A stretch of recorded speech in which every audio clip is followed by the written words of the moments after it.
sistem standarisasi mutu, tujuannya, penerapannya, manfaat, serta cara implementasinya dalam sebuah perusahaan.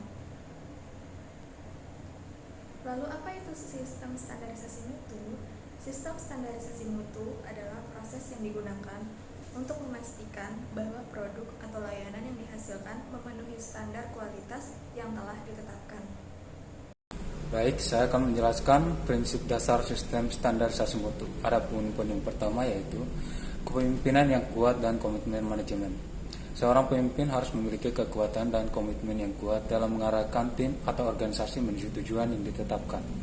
Mereka harus menjadi contoh yang baik dan memperlihatkan dedikasi yang tinggi. Poin yang kedua yaitu fokus pada pelanggan dan pemahaman yang baik tentang kebutuhan mereka. Yaitu seorang pemimpin yang efektif harus memiliki pemahaman yang baik tentang kebutuhan pelanggan. Mereka harus berfokus pada memberikan nilai tambah kepada pelanggan dan berusaha memenuhi kebutuhan mereka dengan cara yang terbaik. Pada poin yang ketiga yaitu pendekatan berdasarkan bukti dan pengambilan keputusan yang terinformasi. Seorang pemimpin harus mengambil keputusan berdasarkan bukti dan informasi yang ada.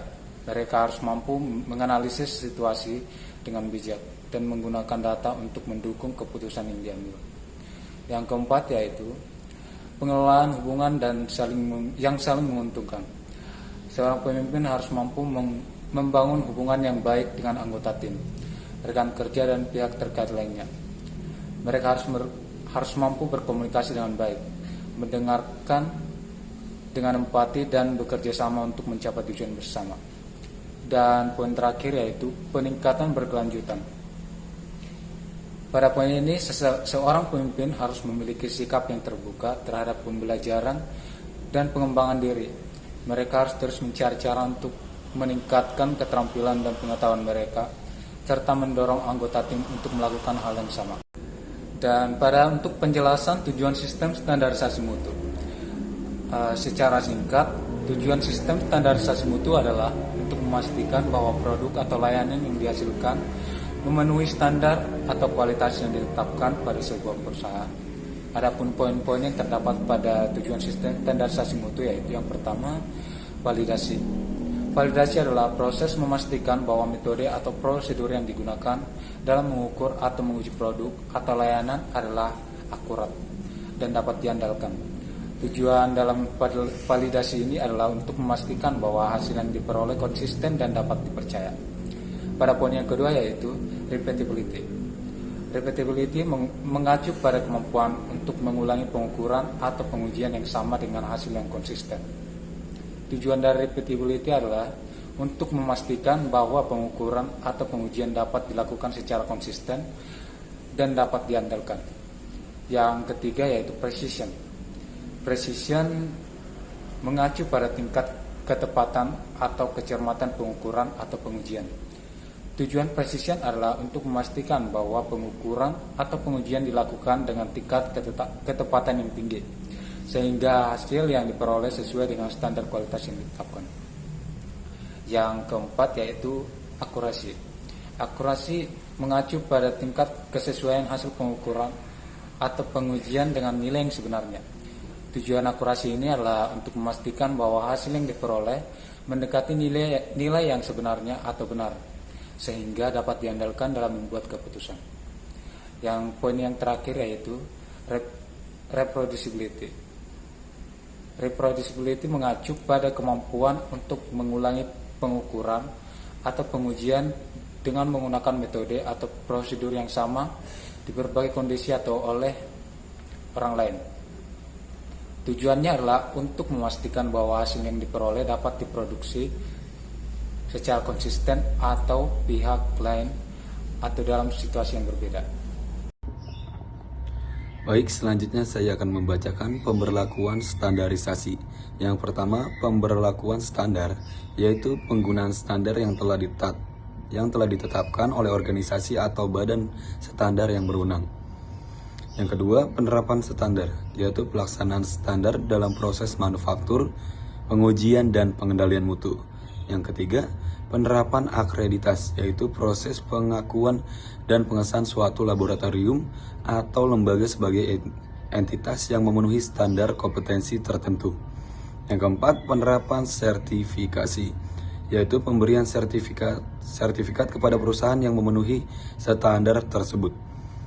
Yang terakhir, pengawasan standarisasi, yaitu monitoring dan evaluasi terhadap penerapan standar sebagai bentuk pengendalian mutu yang berkelanjutan. Sekian dari saya, terima kasih. Baik, terima kasih moderator. Saya akan membacakan tujuan penerapan standar.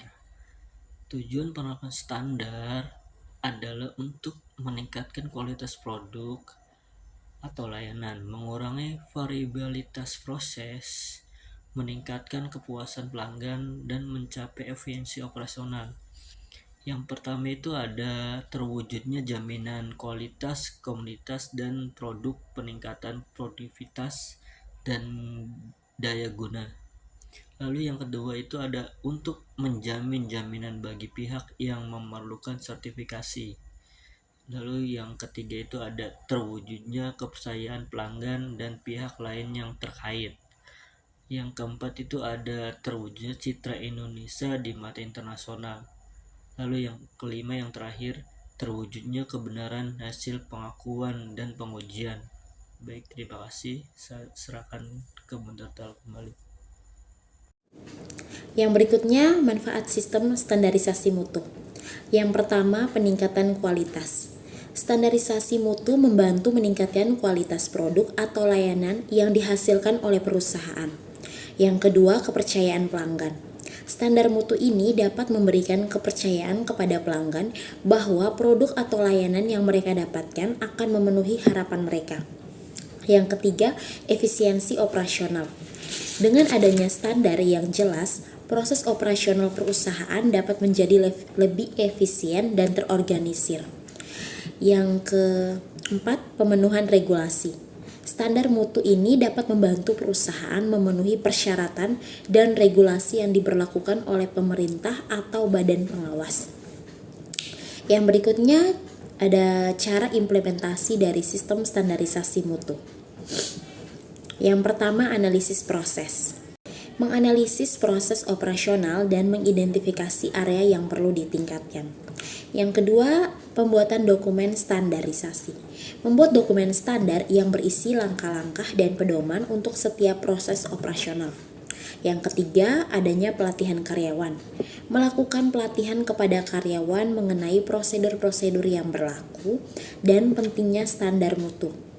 Yang keempat, ada audit internal.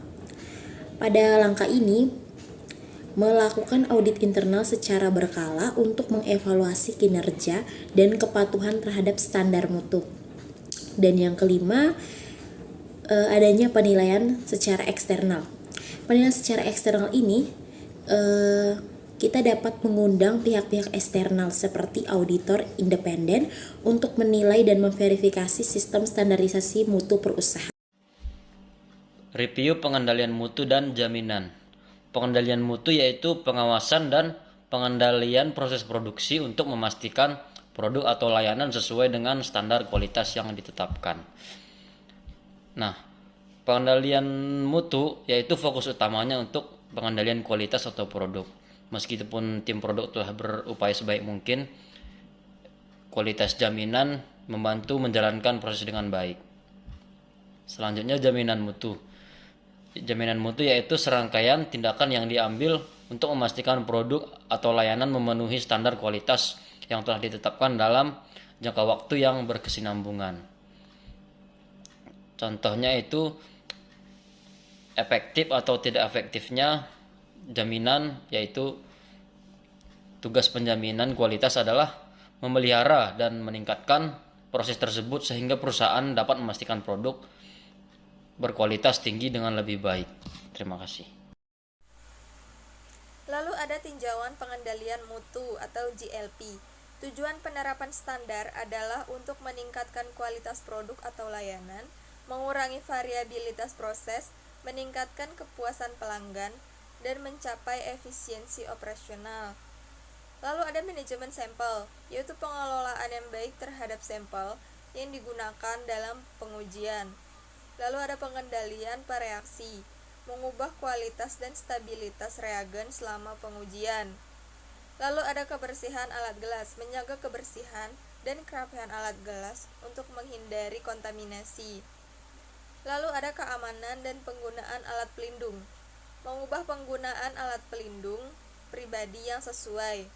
Perawatan alat, yaitu merawat dan menjaga alat agar tetap dalam kondisi yang baik. Lalu yang terakhir ada pencatatan, yaitu mencatat semua informasi dan prosedur penting selama pengujian.